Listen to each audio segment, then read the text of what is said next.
오늘 오후에 증거할 하나님의 말씀의 제목은 예수님께서 제자들을 부르심, 예수님께서 제자들을 부르심, 이런 제목으로 말씀을 증거하고자 합니다.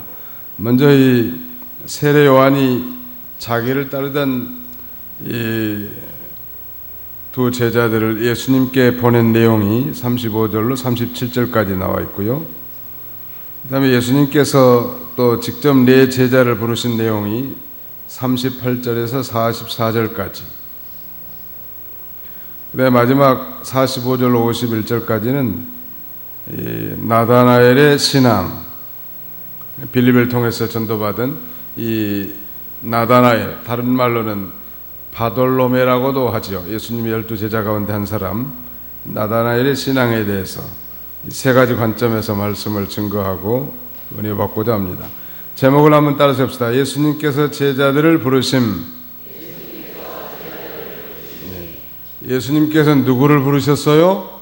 네, 제자들 부르셨단 말. 예수님의 이 공생애의 시작은 바로 전 시간에 배우셨겠지만 예수님이 세례를 받으심으로부터 시작했단 말. 그리고 그 사역의 중대한 시작은 바로 제자들을 세우면서부터 시작된 것입니다. 어떤 분들은 교회는 나오긴 하지만 자기는 세례는 안 받겠다고 하는 사람이 있는데, 교회는 나오지만 세례를 안 받겠다고 하는 것은, 물론 예수 믿고 구원 받았으면 천국은 가지만 이 교회의 모든 중대한 사역들은 세례를 받음으로부터 시작되는 거예요. 대통령에 당선된 것이 구원받은 거라고 하면 취임식을 통해서 국가의 국사를 보는 것처럼 예수를 믿고 구원받은 신자들이 이제 세례를 받음으로 말미암아 하나님의 나라의 봉사의 일을 시작할 수 있는 것입니다. 그래서 우리는 세례받지 않은 형제 자매들에 대해서 중대한 사명이나 직분을 맡기지 않는 것이 우리 장로교회나 모든 교회들의 공통적인 특징이에요. 반드시 세례는 받아야 된다는 것. 우리 옆에 분들하고 한번 눈을 한번 쳐다보세요. 세례 받으셨습니까? 한번 쳐다보세요. 눈을 바로 못 뜬 사람은 분명히 안 받았을 수도 있어요. 세례는 반드시 받아야 돼요. 바로 예수님께서도 세례를 받고 시작하지 않았습니까? 예수님이 세례를 받은가 동시에 이제 소위 공생의 퍼블릭 라이프를 시작하는 거예요. 3년 동안.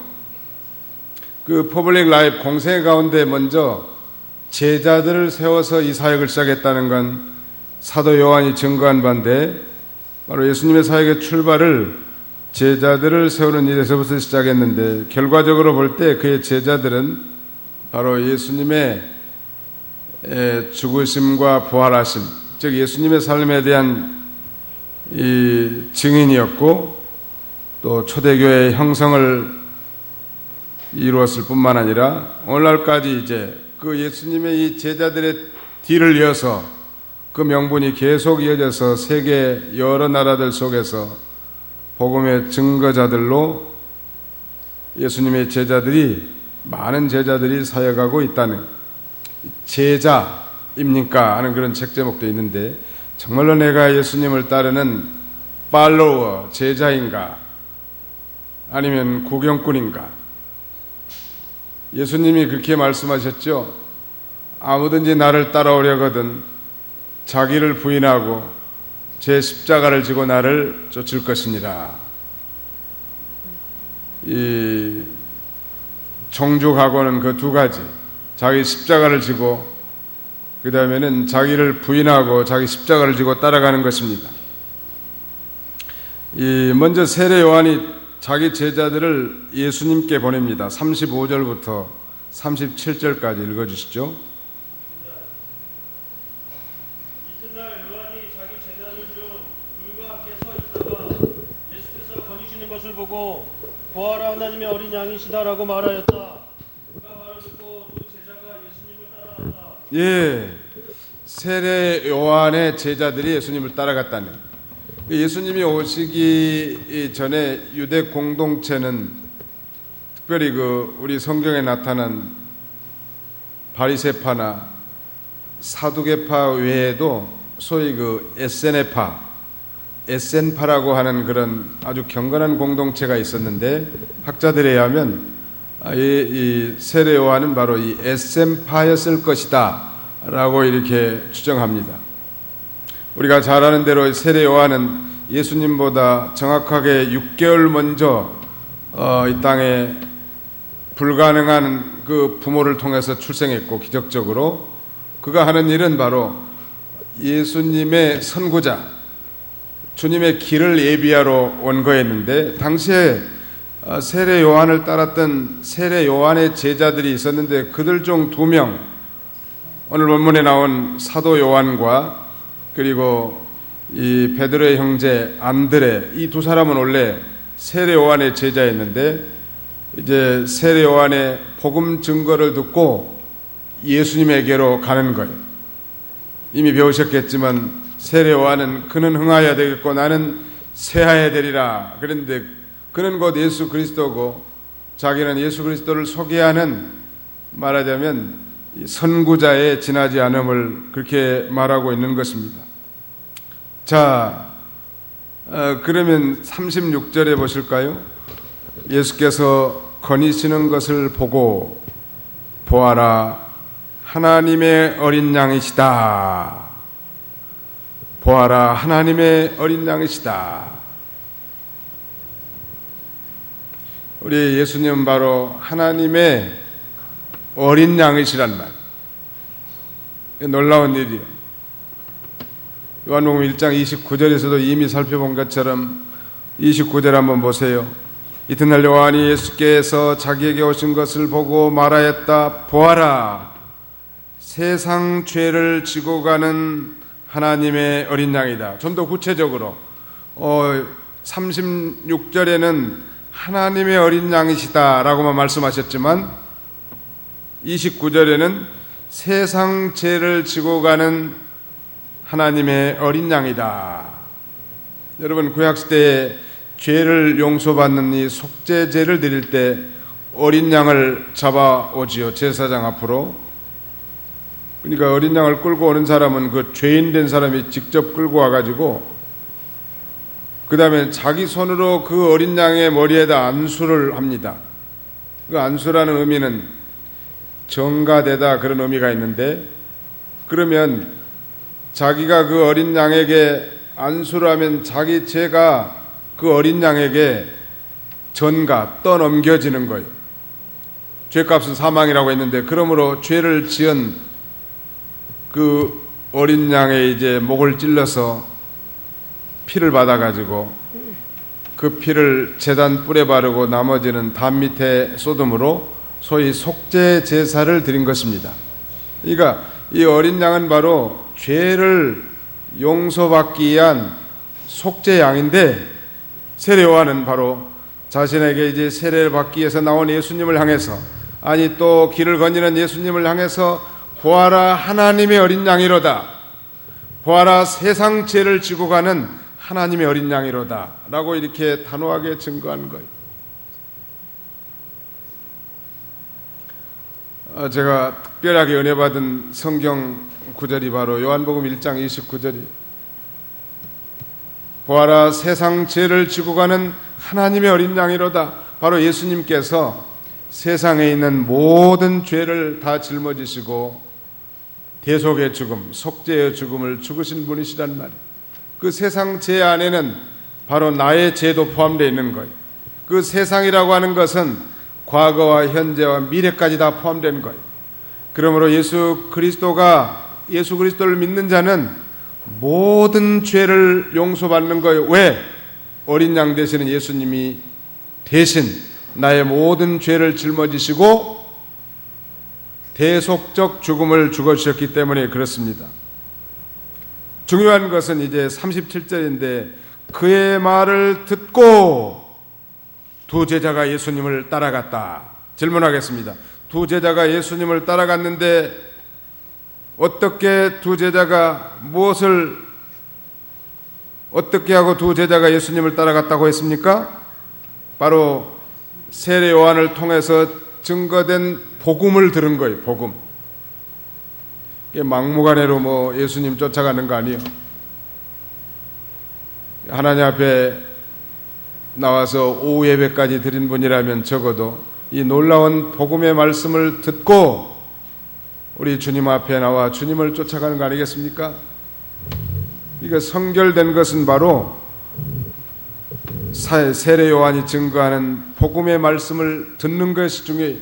그러므로 믿음은 들음에서 나고 들음은 그리스도의 말씀으로 말미암았느니라 라고 성경은 증거하는데요, 복음을 듣고 믿음이 생겨서 아 그렇구나, 우리의 선생 세례 요한이 증거한 저분 세상 죄를 지고 하는 하나님의 어린 양이시구나, 저분이 바로 나의 모든 죄를 대속해 주신 주님이시다 하고 따라가는 거예요. 막연하게 교회 나온 사람들은 언젠가는 그 얼굴을 볼 수 없게 되는 거예요. 막연하게 따라오니까. 인격적 체험적으로 주님을 만난 사람은 떠나가라고 해도 결코 떠날 수 없는 거죠. 그래서 늘 우리가 복음의 말씀을 듣는 것이 중요해요. 그리고 그 듣고 예수 그리스도를 인격적 체험적으로 만나는 것이 중요한 것입니다. 그러니까 요한의 제자가 이제 실제로 요한이 증거한 복음의 실체이신 세상 죄를 지고 가는 하나님의 어린 양 되시는 예수님의 제자로 바뀌는 거 아니겠습니까? 38절 예수께서 38절 읽으시기 바랍니다. 예수께서 돌아서서 그들이 따라오는 것을 보시고 그들에게 말씀하시기를 너희가 무엇을 구하느냐 하시니 그들이 그분께 말하였다. 랍비님 어디에 머물고 계십니까? 예수께서 그들에게 와라 그러면 볼 것이다 하고 말씀하시자 그들이 와서 그분께서 머물고 계신 곳을 보고 그날 그분과 함께 머물렀으니 때는 10시쯤이었다. 예, 예수께서 자기를 따라오는 그 두 제자들을 보시면서 뭐라고 말씀하신가 하면 너희가 무엇을 구하느냐, 자기를 따라오는 자들의 이 진정한 소원이 무엇인가를 물어보는 거예요. 우리 주님은 긍휼이 많으시고 또 동정심이 풍성한 거예요. 우리가 주님을 따라가는 자들로서 믿는 사람들이 너무 매몰차고 인색하는 건 옳지 않아요. 우리 주님은 동정심, 긍휼심이 풍성하셨고 불쌍한 사람들을 민망하게 대하시는 주님이셨습니다. 그래서 자기를 따라온 이 두 제자들에게 말하자면 그 따라오는 진정한 요구를 묻는 거예요. 그랬더니 이렇게 대답합니다. 랍비님 어디에 머물고 계십니까? 랍비는 아람어로 선생님 그런 뜻인데 물어봤단 말. 자기를 따라오는 이 사도 요한과 안드레가 되겠죠. 이 두 제자에게 뭐라고 물어봤습니까? 너희가 무엇을 구하느냐? 여러분들은 정말 무엇을 구하십니까? 예수님께서 물어본 거예요. 그랬더니 그 두 제자가 하는 말이 어디에 머물고 계십니까? 예수님의 주소를 알고 싶어 하는 거예요. 예수님이 현재 살고 있는 것을 알고 싶어 하는데 그것은 곧 예수님과 함께 머물고 예수님과 함께 거하기를 원하는 마음으로 그렇게 질문한 거예요. 그때 예수님께서 와라 그러면 볼 것이다 라고 외쳤는데 진정으로 와봐야만 예수 그리스도께서 하나님의 아들이심을 확실하게 깨닫게 된다는 거예요. 이 교회에 나와서도 이렇게 확실한 주님과의 인격적 만남이 없다면 그건 참 불행한 일이에요. 이 만나는 거, 예수 그리스도를 만나는 건 생애 최고의 가치고 아름다운 거 아니겠습니까? 우리 인생은 일생 동안 중요한 3번의 만남을 가진다고 합니다. 첫째는 자신의 의사와는 상관이 없이 부모와 형제와의 만남 아닙니까? 이건 뭐 자기의 선택의 여지가 전혀 없는 만남이. 그 다음에는 이제 자신의 의지로 자신의 일생을 함께할 배우자의 만남, 이것도 중요한 거죠. 좋은 부모에게서 출생했고 좋은 배우자를 만나는 것도 중요하지요. 그러나 가장 중요한 만남이 있다면 그것은 우리의 영원한 운명을 결정짓는 구세주 예수님을 인격적 체험적으로 만나는 거예요. 그분은 세례 요한이 증거했던 것처럼 세상 죄를 지고 가는 하나님의 어린 양으로 이 땅에 오신 것입니다. 그래서 구약시대에 수많은 양들이 피 흘려 죽었지만 그것은 장차 오실 예수 그리스도의 대속적 죽음을 예표하는 거예요. 우리가 잘 아는 유월절 어린 양도 곧 예수님을 상징하는 것입니다. 그분은 우리의 죄를 대속하기 위해서 십자가에 피 흘려 죽으신 거예요. 그러니까 예수님의 죽음과 자기와 상관이 없다면 이 사람의 신앙은 근본적인 문제가 있는 거예요. 예수님의 피가 자신의 심령에 흐르지 않는다면 이건 한번 신앙을 점검해 보아야 할 대상이에요.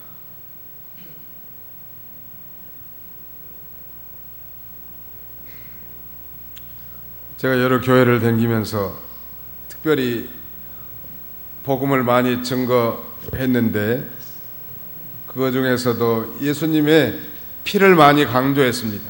그래서 사람들이 최 목사를 보고 피 목사라고 불러주기를 원했어요. 저 사람만 보면 예수님의 피를 많이 증거한 목사다. 왜냐하면 예수님의 피와 자기와 관계가 없다면 이건 심각한 문제거든요. 왜? 율법의 거의 모든 물건이 피로써 정결케 되나니 피가 없이는 사함이 없느니라. 레위기 17장 11절에 이렇게 말합니다. 육체의 생명은 피에 있나니 내가 이 피를 너희에게 주어 단에 뿌려 생명을 속하게 하였나니 생명이 피에 있으므로 피가 죄를 속하느니라. 바로 예수 그리스도의 십자가의 피로 우리의 모든 죄가 다 용서된 거예요. 날마다 우리 찬송가에 보면 보혈과 피에 대한 찬송이 많이 있잖아요. 그것이 성령으로 내 마음에 확실하게 깨달아진 순간 그건 인생이 바뀌어버리는 새로운 만남, 즉 영원하고 가치가 있는 예수님을 만나게 된 거 아니겠습니까? 정말로 예수 그리스도를 만난 사람들은 중요한 그 의의와 그 결과가 분명한데 예수님을 진정으로 만난 사람들은 전격적 변화를 수반한다는, 미국에서 이민교회를 만 4년 하고 왔는데요. 거기 가보니까 이 교회라는 건 사실은 스피리추얼 커뮤니티, 즉 영적인 공동체인데 이민교회 가보니까 상당히 소셜 커뮤니티 형태예요. 이게 무슨 말이냐면 사회적 공동체 같단 말이에요. 정말 예수 그리스도의 피로 말미암아 죄 씻음을 받고 거듭난 그리스도인들이 모여서 하나님을 찬송하고 예배하는 것이 아니라 멀리 태평양을 건너서 이국 땅에 있으니까 외롭고 힘들잖아요. 그러니까 교회 가는 거예요. 그래도 적어도 교회 가면 점심을 먹을 때 우리 한식을 준비해 가지고 먹을 수도 있고 피부 색깔과 언어가 통하는 같은 동족을 만날 수 있으니까 어디를 가는 것보다 교회 가는 게 좋은 거예요. 그러니까 예수를 믿지 않으면서도 굉장히 성실하게 교회를 너무 잘 나와. 그러니까 목사님이 착각해가지고 세례도 주고 집사도 주고, 아니 장로 안수까지 받았네. 이 사람들이 교회를 주관하면 이 교회가 어떻게 되겠냔 말이에요. 그래서 교회가 시끄럽더라. 이번에 가서 이 2주일 보냈는데 첫 번째 주일은 제가 심호했던 워싱턴 고은 장로에게 가서 예배를 설교를 인도했고, 두 번째 주는 침례교인데 전에 안양 동부교회 장로님 사위분이 목회하는 이 워싱턴 부름받은 교회에 가서 증거했는데, 또 수요일 날은 또 다른 교회가 설교했습니다. 공적 예배 가운데서는.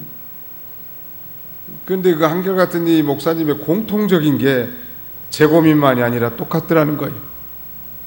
그게 이게 도대체 이게 양이냐 염소 새끼냐 이걸 구분을 해야 되는데 말이요. 염소들이 다 주관해가지고 교회를 이 좌지우지한다면 얼마나 심각한 문제가 있겠냐는 말이에요. 예수님과의 인격적으로 만난 사람, 진정으로 거듭남의 체험을 한 사람은 전인격적인 변화를 수반하는 것. 정도의 차이는 있지만, 그러나 풀택자는, 예수를 믿지 않는 사람은 시간이 오래되고 무슨 일을 했다 할지라도 변화가 없어요. 변화가 없다고. 뿐만 아닙니다. 더욱 깊은 하나님과의 이제 교제로 나가게 되는 거예요. 전에는 기도도 잘 안 하는 사람이 새벽 기도도 나오고 3일 예배도 나오고 금요 심야 기도에도 나오고, 기도에 나와서 하나님과 교제해야만 성이 차는 거예요. 정말로 예수님을 인격적으로 만난 사람이라면 변화가 될 뿐만 아니라 더욱 주님과 교제하기를 원하는 거예요. 오늘 본문의 이 안드레와 사도 요한이 세례 요한의 제자였지만, 세례 요한이 증거한 복음을 듣고 예수님을 만난 다음에는 이제 예수님이 어디에 계시는지, 그래서 그의 주소를 알고 주님과 더 깊은 교제를 갖기를 사모하는 거예요. 그래서 주일날 오전 예배만 드리는 소위 이 썬데이 모닝 크리스찬 가지고는 우리의 영혼이 장성하기는 힘들어. 그리고 이렇게 공적인 설교만 듣고도 힘들어. 앞으로 이제 제가 금년에는 좀 상대형 교회를 좀 알고 배우고 그래도 좀 조용히 있습니다만, 내년부터는 좀 많이 볶으려고 생각해. 깨는 볶을수록 거습다고 하더라고. 근데 지금부터 볶으면 타져버릴 것 같아서. 사실은 필요한 게 뭐냐면 1:1 이 성경 공부라든지, 전도회별 이 성경 공부라든지, 중대한 이 프로그램을 통해서 더욱 주님과 교제하기가 쉬워요. 이런 공적인 예배를 대상으로 하면 숨어 있다가 기둥대에서 졸다 가는 사람도 많고 헛생각하다 가는 사람도 많단 말이에요. 그래서 몇 명이 이렇게 모인다든지 1:1로 성경을 배울 때 우리는 더욱 주님을 확신하게 되고 힘이 생기는 거예요. 왜 요새 내가 신앙에 힘이 없고 나약하고 뒤로 처진 것 같고 그런가? 그런 경건 활동에 대해서 소홀하기 때문에, 과거와 짐써 봉사하지 아니하고 성경 공부하지 아니하고 성경 읽지 않고 기도는 남의 일이고, 근데 무슨 은혜가 있겠냐는 말.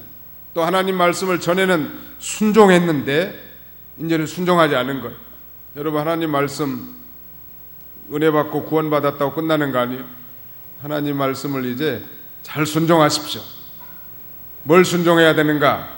제가 연초에 3가지를 강조했는데, 첫째는 주일 성수, 두 번째는 우상을 섬기지 말 것, 또 우상의 제물을 먹지 말라는 것, 세 번째는 11조 생활하는 것. 이 3가지는 가장 기본 중의 기본이에요. 이걸 순종하지 못한 사람 더 이상 신앙의 발전을 기대하지 마세요. 자라날 수가 없다고. 어떻게 이 작은 물질을 아까워하면서 이 거룩한 천상의 하나님을 자신을 부인하면서 쫓아갈 수 있겠는가? 이 연약하고 가장 작은 물질을 희생하지 못하면서 어떻게 자신의 몸을 헌신짝처럼 내버리면서 주와 복음을 내서 충성할 수 있겠는가? 그건 불가능한 일이거든요. 하나님 말씀을 지키는 게 중요합니다. 한 말씀이라, 특별히 다른 사람하고는 상관이 없다 할지라도 나에 대한 하나님의 뜻이 있거든요. 자기에 대한 하나님의 뜻이 있다고. 다른 사람은 알지 못하는 숨은 부끄러움의 일이라든지, 잘못된 교제라든지, 아니 정말 불경건한 행동들, 이건 하나님은 다 알고 계시잖아요. 근데 그걸 끊어버리고 하나님 말씀을 준행하기까지는 깊은 교제로 나갈 수 없고 믿음이 자라나지 못하는 거예요. 그러니까 하나씩 고쳐나가는 거예요. 그리고 순종해 나가십시오. 지키는 거 아주 중요한 거예요. 요새 교회들이 지키는 거 강조 많이 안 합니다. 그러니까 성도들이 다 연약해지는 거예요. 점점점. 과거에 우리의 믿음의 선조들은 하나님 말씀 하나 지키려고 우상을 나 외에 다른 신을 내게 있게 하지 말지라고 하는 하나님 말씀 한 말씀을 지키려고 감옥살이하고 목숨을 촉에같이 내던지지 않았습니까? 우리도 우리의 삶 가운데 내가 하나님 말씀을 지키지 못한 것이 있다면 그걸 회개하고 그 말씀을 지켜야 능력 있는 신자들이 되는 거예요. 믿으시기 바랍니다. 우리 상대형 교회는 하나님 말씀을 듣기만 하고 좋다 하지 말고 삶 가운데서 또박또박 지키는 그런 성숙한 그리스도인들이 다 됐으면 좋겠습니다. 정말 최고의 만남은 예수 그리스도의 만남이에요. 저는 나이 28살 1987년 4월 23일에 요한복음 1장 29절 보라 세상죄를 지고 가는 하나님의 어린 양이로다 하는 말씀이 성령으로 내 마음에 확실하게 깨달아지고 믿어질 때 주님을 재발견하고 이제 변화되기가 시작하더라. 그 정의는 제 아내죠. 같이 살고 있으니까. 부족함이 많은 사람이지만 정말 예수 그리스도를 만난 사람들의 공통적인 특징 중에 하나는 정인의 삶을 살고자 하는 거예요. 전도하고 싶어지는 거이지. 정말로 예수님을 만난 사람들, 오늘 본문에 보면 안드레라든지 빌립이라든지 이들이 자기들이 예수 그리스도를 인격적으로 만난 다음에 하는 공동적인 특징은 예수 그리스도를 전하는 증거인의 삶이에요. 저는 우리 상대원 교회 모든 교우들이 정말 이런 증인의 삶을 살아서 이 예배당이 좁아가지고 아까 우리 손 집사님 주차장 없다고 하나님 앞에 기도하던데 무슨 뜬금없는 기도인가 하지만 사실 가장 시급한 문제, 만물이 다 하나님께 속했는데 정말 하나님을 사랑하고 하나님의 나라와 그의 영광을 위해서 살기를 원하는 사람들에게 왜 안 주겠냐는 말. 기도하면 하나님이 주실 줄 믿습니다. 우리 세대에 하다 가야지 이건 뭐 다음 세대에 미룰 수 없다고. 중요한 거예요. 증인의 삶 살 수밖에 없는 것. 이제 예수님께로 돌아온 그 두 제자가 가운데 이 안드레가 자기 형제 베드로에게 복음을 증거합니다. 거기 한번 읽어보세요. 40절. 요한에게 듣고서 예수님을 따른 두 사람 중 하나는 시몬 베드로의 형제 안드레였다. 그가 자기의 형제 시몬을 찾아가서 말하기를 우리가 메시아는 그리스도로 번역된다를 만났다 하고 그가 시몬을 예수께 데려오니 예수께서 그를 보시고 말씀하셨다. 너는 요한의 아들 시몬이니 앞으로 너를 게바는 베드로로 번역된다 라고 부를 것이다. 예, 마이크 볼륨이 조금 낮춰주면 좋겠습니다. 방송씨. 거기 40절에 보니까 요한에게 듣고서 예수님을 따른 두 사람 중 하나는 시몬 베드로 형제 안드레였다. 그가 자기 형제 시몬을 찾아가서 말하기를 우리가 메시아를 만났다. 한번 따라합시다. 우리가 메시아를 만났습니다. 여러분이 보시기에 최 목사는 예수님을 만난 사람 같아요? 그냥 정보만 들은 사람 같아요? 이것도 저것도 모를 것 같아요? 산에서 호랑이를 직접 본 사람하고 만화책이나 그림책에서 호랑이를 본 사람은 분명히 차이가 있다고. 아니, 그림책이나 만화책에서 호랑이를 본 사람이 오히려 호랑이에 대해서 더 잘 묘사할 수 있고 설명할 수 있어요. 수염이 좌우로 몇 개씩 있고 이빨이 아주 날카롭게 생겼는데 특별히 두 이빨은 날카로워가지고 한 번 물리면 살아남을 자가 없을 것 같고 아무리 설명한다고 해도 정말 산에서 직접 호랑이를 보고 공포감에 질려가지고 체험한 사람은 그 한 말씀, 그 한마디에도 힘이 있는 거예요. 호랑이가 이렇습니다 말하지 않아도 한마디로 호랑이다 하면 깜짝 놀라는 거예요. 바로 우리가 예수님을 만났다. 예수님을 만난 사람, 예수님을 만난 사람은 전하지 않을 수 없는 거예요. 왜? 예수님에게 생명이 있고 예수님에게 구원이 있고 예수님에게 축복이 있기 때문에 예수님을 전하지 않을 수 없단 말. 우리의 신앙이 왜 고목나무와 같이 자꾸 오그라들고 열매를 맺히지 못하는가? 저는 그 가장 중요한 원인 중에 하나가 전도하지 않기 때문에. 우리 강순본 사모님이 참 전도를 잘하시는 것 같아요. 제가 한 이제 6개월 정도 지내보니까. 그래서 저 양반 말에는 상당히 힘이 있어. 경상도 사투리에다가 웬만한 사람은 당할 사람이 없겠더라. 내가 흉내도 못 내겠는데 아무튼. 그러니까 따라오는 모양이에요. 대충 얘기해가지고 따라오겠어요? 나 메시아를 만났다 아이가 예수 믿어야 복 받는데 확실하게 그냥 끌어당기는 거 아주. 전도하는 삶, 이건 영적 교통의 삶이에요. 정말 주님과 충만한 친밀한 교제를 원하십니까? 다른 사람에게 복음을 전해보세요. 정말 한 영혼에 대한 간절함이 생기고 뜨거움이 생기는 거예요. 기도가 불이 붙기 시작하는 거예요. 전도하지 않으면 고목나무가 됩니다. 시작. 전도하지 않으면 고목나무가 됩니다. 교회도 고목나무가 되고 성도도 고목나무가 되는 거예요. 그래서 계속 새로운 영혼들이 많이 일어나고 젊은이들이 일어나는 교회를 통해서 하나님은 역사를 이루어나가시는 것입니다. 42절 같이 한번 읽어봅시다. 시작.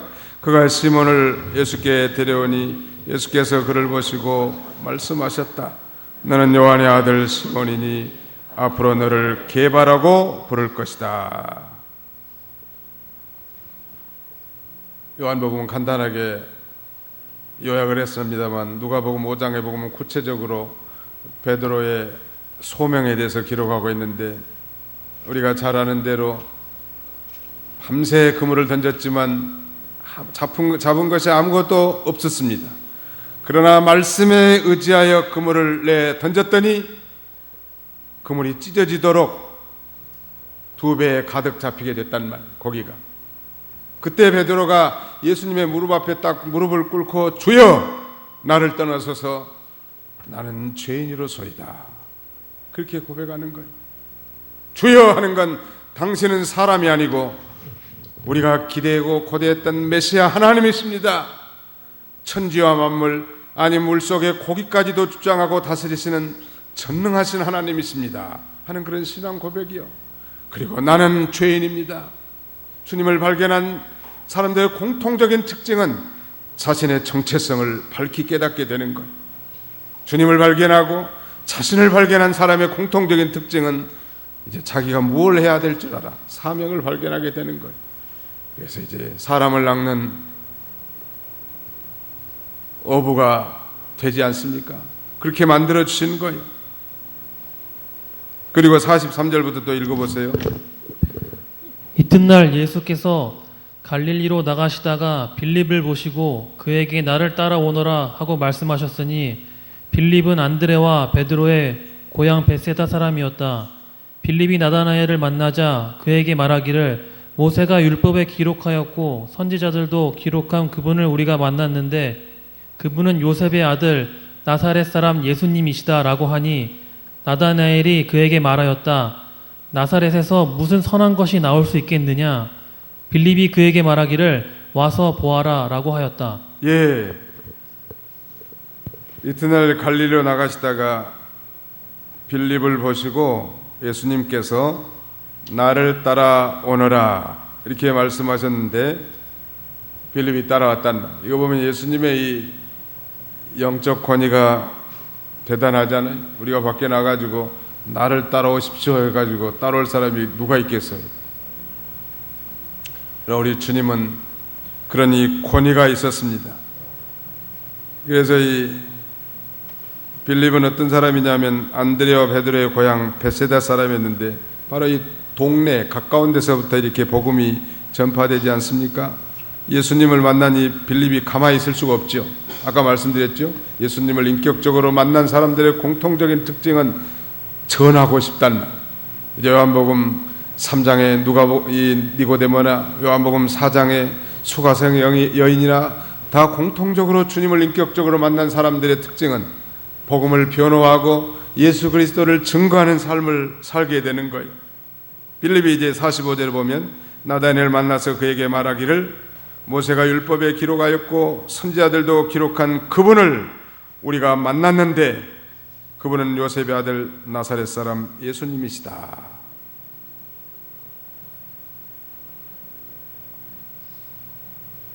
모세가 율법에 기록했습니다. 모세의 율법은 모세 오경, 즉 창출 내민신, 창세기, 출애굽기, 레위기, 민수기, 신명기 안에 장차 메시아가 올 것이라고 하는 약속이 가득 차 있지 않습니까? 소위 구약 속에 내포된 메시아, 가령 이 무화과 나무 옷을 벗겨버리고 가죽옷을 지어 입혔다고 했는데 그 가죽옷은 장차 이 예수 그리스도를 상징하는 거 아닙니까? 즉 예수 그리스도를 믿고 영원한 의의 옷을 입게 될 걸 가리키고, 또 창세기 3장 15절에는 여인의 후손이 와가지고 뱀의 머리를 깨뜨릴 것인데 바로 그 여인의 후손은 예수 그리스도를 가리키는 거예요. 신명기 18장 15절에 나와 같은 형제 하나를 너에게 보낸다고 했는데 나와 같은 형제 하나는 곧 예수 그리스도를 가리키는 거예요.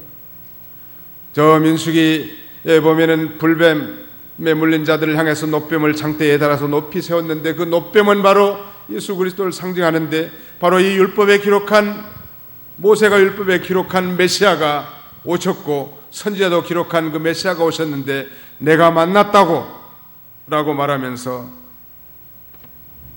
와보라는 거예요.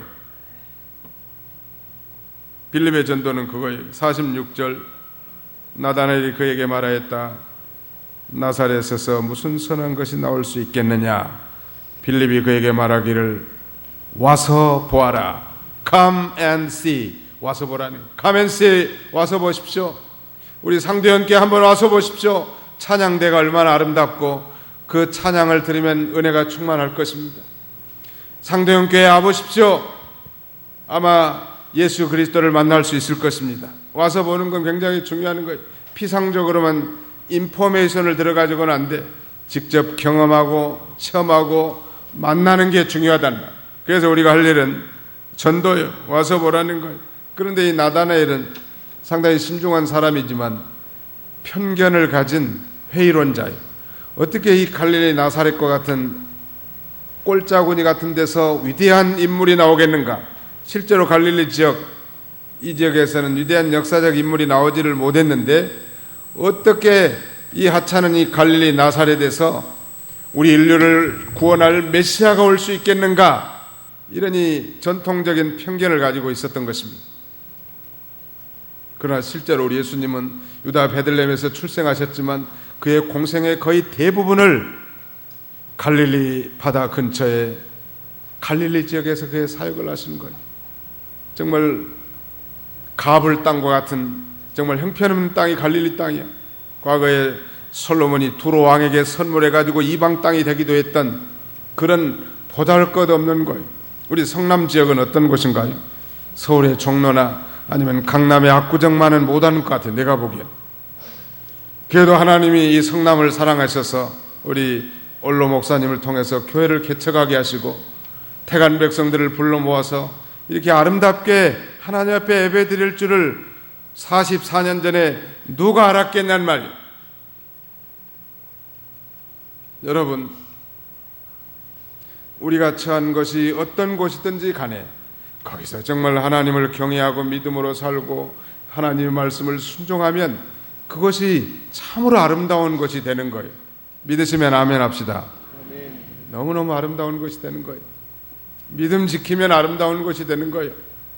갈릴리와 같은 형편없는 곳이라도 예수님이 가니까 거기가 밝아지고 복음의 빛이 전파되고 대부분의 제자들이 갈릴리 이 바다 근처에서 소명을 받게 되는 거예요. 그러므로 장소를 따지지 마십시오. 하나님이 나를 보내신 그곳이 나의 소명지. 내가 어떤 조그마한 가게를 운영한다 할지라도, 아니 무슨 일을 한다 할지라도 거기에 하나님이 나를 보내신 줄 알고 거기서 믿음을 지키고 거기서 복음을 전하고 거기서 주님과 동행해 살면 그것이 아름다워지는 거예요. 믿으십니까? 네, 그렇게 사십시오. 좋은 거예요. 이 성남 상대원동이 좋은 거예요. 요새 이 상대원에서 저기 여주 가는 고속도로가 생겼는데 기도원 쪽에서 우리 교회에 올라오면은 시간이 뭐 한 10분 정도 더 단축되는 것 같아요. 근데 그 도로에 우리 교회 가까이 오다 보면 이제 상대원동이라고 써졌다고. 나는 그걸 보고 깜짝 놀라서 하나님이 우리 상대원 교회를 위해서 고속도로 하나를 뚫어줬구나. 나는 그렇게 믿어요. 여러분들은 웃을지 몰라도. 전에는 정말 가난하고 헐벗고 어렵고 힘든 사람들이 모여서 시작한 도성이었지만 이곳에 복음이 들어오니까 하나님이 교회를 세워주시고 이제는 기도 많이 하라고 고속도로까지 하나 뚫어놨더라니까. 이제 기도 못할 핑계를 댈 수가 없을 것 같아요. 복음이 들어가고 하나님의 말씀이 전파되는 것은 어두운 것이 밝아지는 거예요. 아름다운 것이 되는 거예요. 이런 편견을 가진 해로운 자들은 예수님을 직접 보여줄 필요가 있어요. 와서 보라는 거예요. 47절부터 읽어보세요. 예수께서 나다나엘이 자기에게 오는 것을 보시고 그에 대하여 말씀하시기를 보아라 참 이스라엘 사람이다. 그 속에 간사한 것이 없다라고 하시니 나다나엘이 예수께 말하였다. 어떻게 저를 아십니까? 예수께서 그에게 대답하여 말씀하시기를 빌립이 너를 부르기 전 내가 무화과 나무 아래 있을 때 내가 너를 보았다라고 하시므로 나다나엘이 그분께 대답하였다. 랍비님 당신은 하나님의 아들이시며 이스라엘의 왕이십니다. 예수께서 그에게 대답하여 말씀하셨다. 내가 무화과 나무 아래 있는 것을 내가 보았다고 말함으로 믿느냐? 내가 이것들보다 더 큰 일들을 볼 것이다. 또 예수께서 그들에게 말씀하시기를 내가 진정으로 너희에게 말하는데 너희는 하늘이 열리고 하나님의 천사들이 인자 위에 오르락 내리락 하는 것을 볼 것이다 라고 하셨다. 이런 편견을 가진 해로운 자가 예수님 앞에 나왔는데 예수님은 하나님이시니까 모든 것을 다 아시잖아요. 소위 예수님의 전지성, 예수님의 무소부재성을 깨닫게 되는 거예요. 다시 말씀드리면 이런 편견을 가진 해로운 자랄지라도 예수님 앞에 나와서 예수님의 그 위대한 신성을 깨닫게 되고 예수님을 이제 개인적인 구주로 영접하는 놀라운 역사가 있는 거예요. 예수님은 그를 칭찬해 줬습니다. 너는 정말 참 이스라엘 사람이고 내 마음이 간사한 것이 없는 진실한 사람이란 걸 알잖아요. 그게 어떻게 저를 아십니까? 예수님은 하나님이시니까 모든 걸 다 아시는 거예요. 우리 모든 형편과 사정을 다 아시는 하나님이. 그러면서 빌립이 너를 전도하기 전에 내가 무화과 나무 아래 있을 때 내가 너를 보았다. 놀라운 선언이에요. 이 나다나엘은 기도를 많이 한 사람 같아요. 무화과 나무 아래에서 기도하면서 장차 우리 이 민족을 위대하게 만들어 주실 메시아를 기대하는 그런 기도를 깊이 한 것 같아요. 대충 기도한 게 아니고 정말로 사모하는 마음으로 메시아를 기다린 것을 천상에 이 땅에 도성 인신하기 전 예수 그리스도가 다 그 기도를 들었단 말이에요.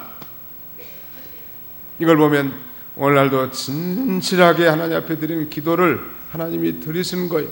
대충 하고 주제도 없고 중언부언하는 걸 하나님이 듣지 않지만 진실하게 주님을 의지하고 주의 보혈의 공로에 의지해서 드리는 구체적인 기도를 하나님이 다 들으시는 거예요.